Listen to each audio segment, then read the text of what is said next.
तो पिछले वीडियो में हमने एक थ्योरम सीखी थी जिसके थ्रू हमने सीखा था दो ट्रायंगल जब सिमिलर हो तो उनके एरिया का रेशो उनकी कोई सी भी साइड और उसके एको करस्पॉन्डिंग साइड उन दोनों के रेशियो के स्क्वायर के बराबर होता है। उसी से रिलेटेड हमने क्वेश्चन नंबर फर्स्ट, सेकंड और थर्ड किया था एक्सरसाइज 6.4 की। अब हम क्वेश्चन नंबर 4 से स्टार्ट करते हैं।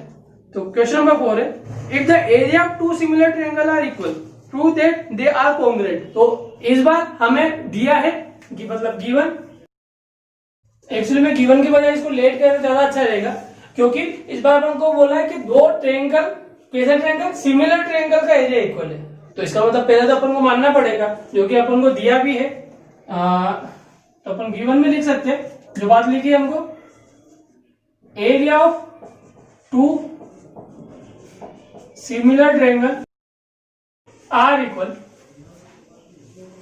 तो लेट लिख सकते हैं हम, अगर हम माने कि जो दो ट्रायंगल बोले ना इन्होंने जो सिमिलर है तो वो है triangle ABC is similar to triangle XYZ। ये दो ट्रायंगल ले लिया और सिमिलर बोला, सिमिलर बता दिया। इसके बाद बोला हमको इसका एरिया इक्वल है and area of triangle ABC equal to area of triangle XYZ, ये दिया है। हमें शो करना है टू शो जो ये दो ट्रायंगल है जिसे हमने एबीसी और XYZ बोला है वो कॉन्ग्रुएंट होंगे, ये बात शो करनी है। तो चलो स्टार्ट करते हैं। कॉन्ग्रुएंट और सिमिलरिटी में अपन को डिफरेंस पता है। सिमिलर मतलब एक जैसा शेप होना, साइज छोटा है बड़ा है चलेगा, पर कॉन्ग्रुएंट मतलब शेप भी एक जैसा और साइज भी एक जैसा, ठीक है ना।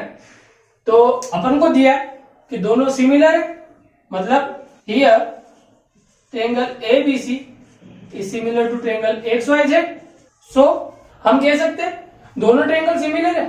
तो जो अपन ने थ्योरम सीखी थी उसके थ्रू लिख सकते हैं कि so area of triangle ABC upon area of triangle XYZ equal to होगा AB अपॉन XY का whole square equal to BC upon YZ का whole square equal to AC upon XZ का होल स्क्वायर। यहाँ पे अपन ने एक side ली और उसकी करस्पॉन्डिंग साइड का रेशियो लिया, साथ में स्क्वायर कर दिया जो थ्योरम के अंदर था। अभी अपन को दिया अपन इसको इक्वेशन फर्स्ट माने तो पाई इक्वेशन फर्स्ट अपन क्या कह सकते हैं, एबीसी और XYZ बराबर है। तो अगर मैं XYZ की जगह एबीसी रखना चाहूं तो रख सकता हूं क्योंकि दोनों का एरिया बराबर है ना। तो ये इसके बराबर होगा वापस से, और इसको सोल्व करेंगे मतलब काटेंगे तो आंसर आएगा 1 जो कि इनके बराबर हो जाएगा। AB अपॉन XY का whole square equal to BC upon YZ का whole square equal to AC upon XZ का होल स्क्वायर। ये आपस में बराबर थे, ये दोनों बराबर है तो दोनों को सेम नाम दिया, कट गया 1 आया और ये वापस उतार दिया क्योंकि इसके इक्वल में ही थे सब। अभी देखो अगर दो इक्वल मतलब दो चीज को ले अपन एक साथ में जो इक्वल के इधर उधर है तो अपन लिख सकते हैं यहाँ पे AB अपॉन XY का होल स्क्वायर इक्वल टू 1 और XY के होल स्क्वायर को इधर भेज दे तो अपन इसके थ्रू कह सकते हैं सो AB का स्क्वायर इक्वल टू XY का स्क्वायर लिख सकते हैं क्योंकि यहाँ पे XY अपॉन में था वो होल स्क्वायर था, इधर भेजेंगे मल्टीप्लाई में चला गया 1 के साथ मल्टीप्लाई में, तो ये हो गया आंसर। और दोनों तरफ अगर स्क्वायर रूट कर दे तो AB इक्वल टू हो जाएगा XY एंड ऐसे ही लिख सकते हैं इसके लिए BC का स्क्वायर इक्वल टू हो जाएगा YZ का स्क्वायर, अगर इसको इधर इन दोनों को बराबर मिले तो, है ना। और यहाँ पे हो जाएगा BC equal to YZ and इसके लिए भी देखो तो भी सेम हो रहा है, XZ इधर भेज देते हैं तो XZ का स्क्वायर इक्वल टू AC का स्क्वायर मतलब XZ इक्वल टू AC, है ना। और इन तीनों के थ्रू अपन कह सकते हैं बाय ट्रिपल एस कॉन्ग्रुएंसी, क्योंकि अपन ने साइड को इक्वल बताया और साइड जब इक्वल होती है तो कॉन्ग्रुएंसी लग जाएगी। जब रेशियो सेम होता है तो सिमिलरिटी लग रही थी, अभी साइड इक्वल है, तीनों की तीनों साइड आपस में इक्वल है, दूसरी साइड से उसका करस्पॉन्डिंग साइड से, तो वहां पे कॉन्ग्रुएंसी लग जाएगी, और कॉन्ग्रुएंसी लग जाएगी तो बाय ट्रिपल एस कॉन्ग्रुएंसी अपन कह पाएंगे triangle ABC is similar to triangle XYZ, is congruent to XYZ. Question number 5 है D, E and F are respectively the midpoint of side AB, BC and CA of triangle ABC। और question में figure के बारे में बात हो रही है, तो फिगर दिया नहीं है इसलिए अपन फिगर बना के देख लेते हैं। एक ट्रायंगल है ABC, नाम अपन देते हैं ABC, और यहाँ पे इन तीनों के मिड पॉइंट की बात हुई है, इन तीन साइड के मिड पॉइंट की। AB इसका मिड पॉइंट आ रहा है D, BC इसका मिड पॉइंट आ रहा है E, और इसका आ रहा है F। आगे हमसे बोला find the ratio of the area of triangle DEF and triangle ABC।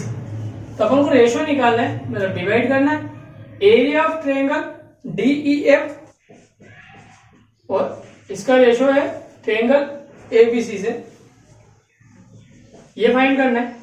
और हमको दिया है कि ये तीनों के तीनों मिड पॉइंट है इन लाइंस के, DE and AF are midpoint of AB, BC and AC। तो एरिया ऑफ ट्रायंगल DEF निकालना है और हमें मिड पॉइंट दिए थे, अगर इन तीनों को मिला ले आपस में तो एक ट्रायंगल बन जाएगा DEF। DEF ये हो गया एक ट्रायंगल है। तो अगर इन दोनों का एरिया का रेशियो निकालना है तो अपन ये लाइन सीखिए, एरिया का रेशियो उनकी साइड के रेशियो के स्क्वायर के बराबर होता है। इसके लिए अपन को ट्रायंगल को सिमिलर करना पड़ेगा, और सेम चीज अपन इन दोनों ट्रायंगल के लिए करके देख लेते हैं। अगर ये दोनों ट्रायंगल सिमिलर हो जाए तो अपना काम बन जाएगा, बट ऐसा कुछ भी नहीं पता है अपन को कि अपन को सिमिलर बता सके, मतलब इनके साइड के रेशियो के बारे में कोई नॉलेज नहीं, इसके अलावा इसके एंगल के बारे में कोई नॉलेज नहीं, जो कि कुछ भी हो सकता है। पर हाँ, थोड़ी बहुत हेल्प मिल सकती है अपन को, वो मिलेगी अगर अपन मिड पॉइंट थ्योरम लगाए, जो 9th क्लास में पढ़ी होगी, या अभी जो हमने सीखी कन्वर्स ऑफ थॉर्म्स थ्योरम लगाए तो भी हो जाएगा। कन्वर्स ऑफ थॉर्म्स थ्योरम के थ्रू अगर रेशियो बराबर है तो वो लाइन पैरेलल होगी किसी भी ट्रायंगल में। और यहाँ पे देखो ये मिड पॉइंट है, इसका मतलब AT और TB बराबर होगा, है ना, मतलब इन दोनों का रेशियो हुआ तो आएगा 1:1। और यहाँ पे भी ये मिड पॉइंट है तो AF/F से आएगा 1:1, तो ये दोनों का रेशियो बराबर हो गया, तो ये लाइन पैरेलल होना चाहिए। इसको अपन चाहे तो कन्वर्स ऑफ थॉर्म्स थ्योरम से या मिड पॉइंट थ्योरम से भी लिख सकते हैं।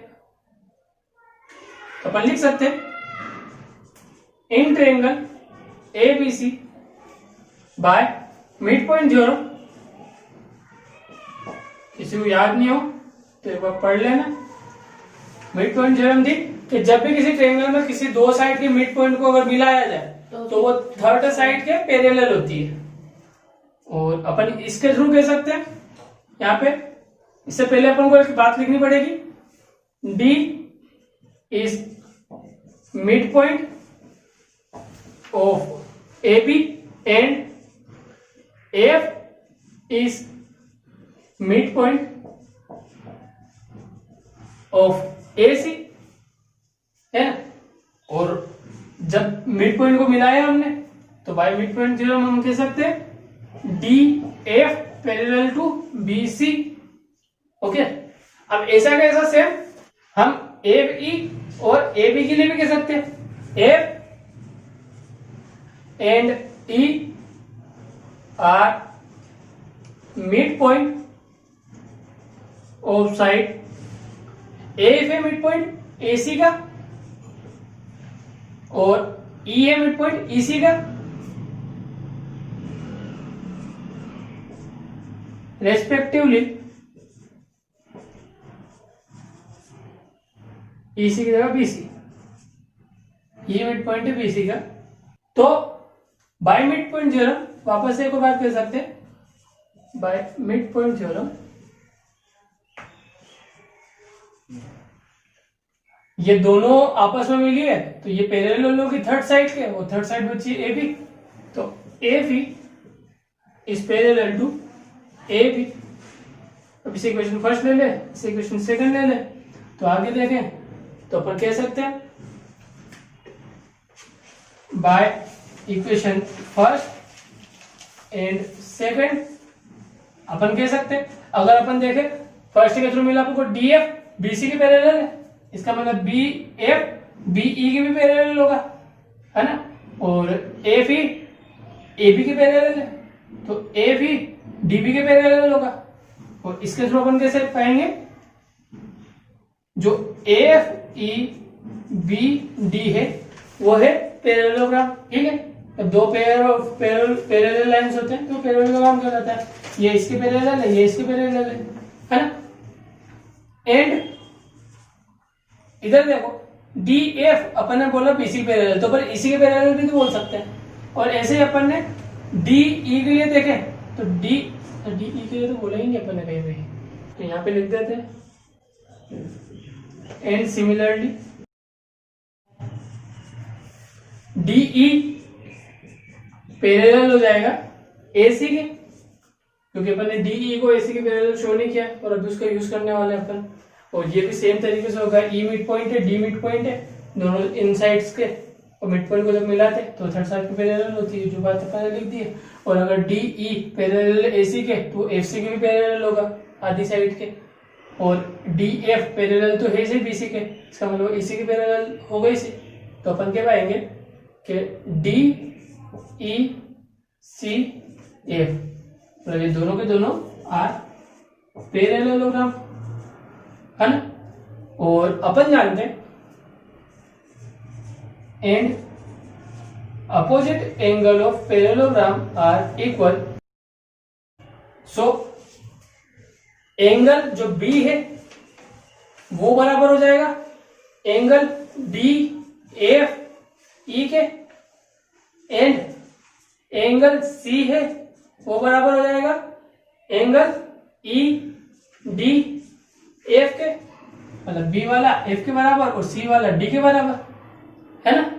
ये वाला इसके हो गया और ये वाला इसके हो गया। ऐसा क्यों? क्योंकि देखो ये वाला पैरेललोग्राम है और अपोजिट साइड पैरेललोग्राम की इक्वल होती है, जैसे ये वाला भी पैरेललोग्राम है तो ये दोनों भी इक्वल हो जाएंगे। तो अब स्टार्ट करें हम इन दोनों को सिमिलर बताना। इन ट्रायंगल एक बोला था DEF and triangle ABC, angle B बराबर है डीईएफ के, एंगल उल्टा लिख रहे अपन, डीईएफ का नाम पहले रखा तो पहले इसके बारे में लिखना पड़ेगा इसके एंगल का, और